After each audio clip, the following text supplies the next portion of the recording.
பிலிப்பியர் 4வது அதிகாரம் 11வது வசனம் 12வது வசனம். என் குறைகளினால் நான் இப்படி சொல்லவில்லை, ஏனென்றால் நான் எந்த நிலைமையில் இருந்தாலும் மன திருப்தியாக இருக்க கற்றுக்கொண்டேன். தாழ்ந்திருக்கவும் எனக்கு தெரியும், வாழ்ந்திருக்கவும் எனக்கு தெரியும். எந்த இடத்திலும் எல்லாவற்றிலும் திருப்தியாக இருக்கவும் பட்டினியாகவும் இருக்கவும் பரிபூரணம் அடையவும் குறைவுபடவும் கற்றுக்கொண்டேன்.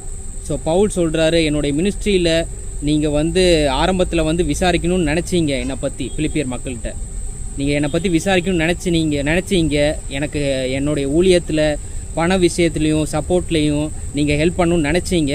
ஆனால் உங்களுக்கு வாய்ப்பு கிடைக்கல. ஆனால் இந்த தடவை உங்களுக்கு வாய்ப்பு கிடைச்சது. நீங்கள் ஈப்பஃப்ராடிட்டஸ் அப்படிங்கிற பிரதர் மூலமாக நீங்கள் எனக்கு நிறைய கிஃப்ட்ஸ் அனுப்புனீங்க, நிறைய பணம் அனுப்புனீங்க, நிறைய சப்போர்ட், ஃபைனான்ஷியல் ஃபுட்டு சப்போர்ட் எல்லாமே அனுப்புனீங்க. அதுக்காக அதெல்லாம் தேவனுக்கு ஒரு சுகந்த வாசனையாகவும் ஒரு நல்ல ஒரு பலியாகவும் இருக்கிறது.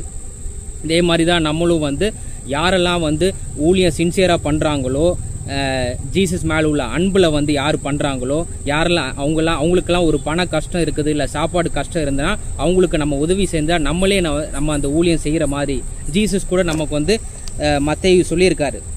10வது அதிகாரம் 42வது வசனத்தில், சீடன் என்னும் பெயரின் நிமித்தம் இந்த சிறியவர்களில் ஒருவனுக்கு ஒரு கிண்ணம் தண்ணீர் மட்டும் குடிக்க கொடுக்கிறவனும் தன் பலனை பெறாமல் போக மாட்டான் என்று உண்மையாகவே உங்களுக்கு சொல்லுகிறேன். ஜீசஸே சத்தியம், ஜீசஸே கிருபை. அவரே அந்த சத்தியமே என்ன சொல்றாரு, உண்மையாகவே நான் சொல்லுகிறேன்.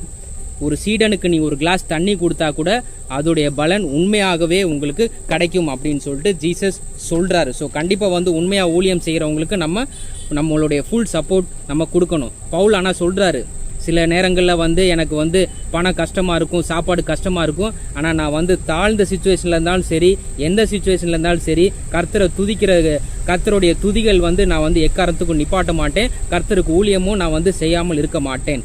ஆனால் இந்த பிலிப்பியர் மக்களை பவுல் பயங்கரமாக பாராட்டுறாரு. ஸோ தெசலோனிக்க, அதாவது மாசிடோனியா அப்படிங்கிற ஒரு ஸ்டேட்டை விட்டு நான் வெளியே வரும்போது கூட பிலிப்பியர் மக்களாகிய நீங்கள் தான் எனக்கு ஃபைனான்ஷியல் சப்போர்ட்டும் கிஃப்ட்ஸும் கொடுக்கணும்னு ஆசைப்பட்டீங்க. இப்போ கூட நீங்கள் தான் எனக்கு ஃபைனான்ஷியலாக ஹெல்ப் பண்ணுறீங்க. ஸோ அதனால் மறந்துடாதீங்க, அதுக்குரிய பலன் கர்த்தராகிய இயேசு கிறிஸ்து உங்களுக்கு கண்டிப்பாக கொடுப்பாரு. அந்த பலன் ஆகிய அந்த கனியை தான் நான் என் கண்ணால் பார்க்கணும் அப்படின்னு சொல்லிட்டு பவுல் சொல்றாரு. அதாவது நீங்கள் எனக்கு திரும்ப கிஃப்ட் கொடுக்கணுங்கிறதுக்காக நான் சொல்லலை, உங்களுக்கு எனக்கு ஹெல்ப் பண்ணுறதுக்காக ஜீசஸ் உங்களுக்கு ஒரு பலன் கொடுக்க போறாருல உங்க அக்கௌண்ட்ல, அந்த ஆவிக்குரிய பலன் நான் என் கண்ணால் பார்க்கணும், அதுதான் எனக்கு சந்தோஷம் அப்படின்னு சொல்லிட்டு பவுல் சொல்றாரு. ஆமேன்.